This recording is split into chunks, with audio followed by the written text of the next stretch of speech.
ঘড়ির কাঁটা এখন ভোর ৫টার ঘরে। দেখুন বাইরের দৃশ্যটা, দেখুন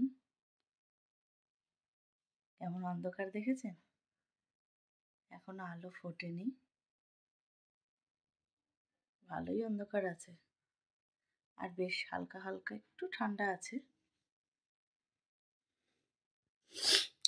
আজকে আমার বাড়িতে সরস্বতী পুজো। এই দেখুন, কালকে ওর বাবা এই জায়গাটা এইভাবে করে সাজিয়ে দিয়েছে, দেখে বলবেন কেমন হয়েছে। এই দেখুন ঠাকুরটা,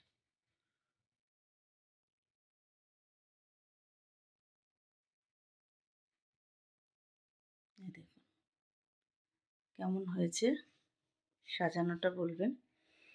স্নান করে এসে সমস্ত কিছু গোছানো শুরু করব। মোটামুটি কালকে কিছুটা গুছিয়ে রেখেছি, তাদের কাছে সব কিছুই আছে, অসুবিধা নেই। শুধু চানটা করে এসে সব গোছানো শুরু করলেই আমার হয়ে যাবে। ৭টা সাড়ে ৭টার মধ্যে আসবে ঠাকুরমশাই, বলেই দিয়েছে। দেখা যাক, ঝটপট করে সব কিছু করে নেব। মর্নিং ফ্রেন্ডস, আশা করি যে যেখানে আছেন ভালো আছেন, সুস্থ আছেন। আমিও ভালো আছি, সুস্থ আছি। সরস্বতী পূজার গোছানো গাছানো প্রায় কমপ্লিট হয়ে গেছে।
আমার পুজো হয়ে গেছে, এই দেখুন।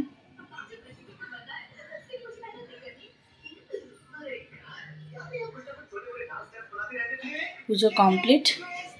এখন আমি এবার একটু শাড়িটা চেঞ্জ করব। শাড়ি চেঞ্জ করে তারপরে একটু প্রসাদ দেব। আমার বাড়ির লোক আছে, পাশে বাড়ির ২-৩ জন আছে, তাদেরকে একটু প্রসাদ দিয়ে তারপরে নিজে খাবো। এখন অবধি কিছু খাইনি, ভাবছি একটু শরবত করে খাবো।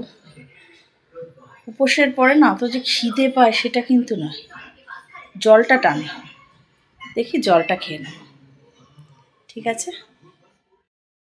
গুড ইভিনিং বন্ধুরা।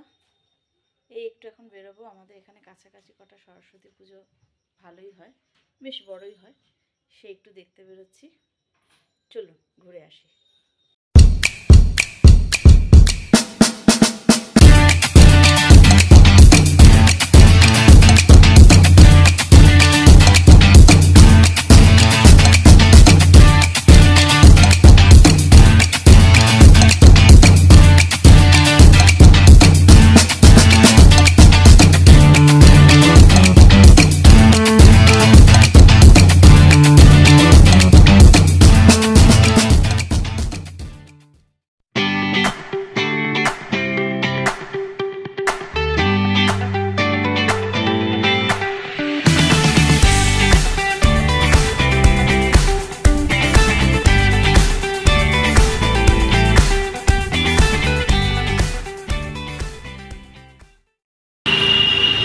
ঠাকুর দেখতে বেরিয়ে একটু না খেলে হয়, তাই এখানে চলে এলাম। চলুন। হ্যাঁ,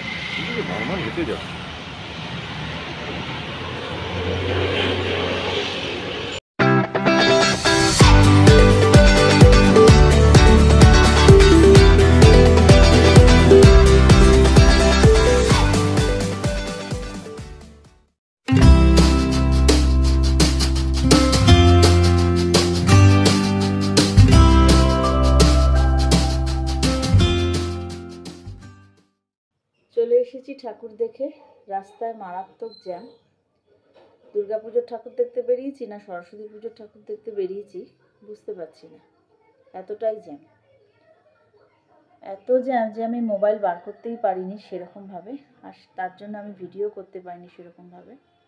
এতটাই ভিড় ছিল, মোবাইল বার করাটা একটু রিস্ক হয়ে যেত, সেই জন্য আমি ভিডিও সেরকম করতে পারিনি। আর সকাল থেকে আজকে প্রচুর পরিশ্রম গেছে, পুজো গেছে, বিকালে ওর বাবা আর মেয়ের চাপে পড়ে ঠাকুর দেখতে বেরোনো, যার জন্য আর ভালো লাগছে না। ভিডিওটা আজকে আমি এই অবধি রাখলাম, এই অবধি শেষ করলাম। আপনারা সবাই ভালো থাকবেন, সুস্থ থাকবেন, সাবধানে থাকবেন, নিজের যত্ন নেবেন। আর আমার ভিডিওটা ভালো লাগলে প্লিজ সাবস্ক্রাইব, শেয়ার, লাইক করে দেবেন। আজকের মতো এই অবধি রাখলাম বন্ধুরা। Good night, tata.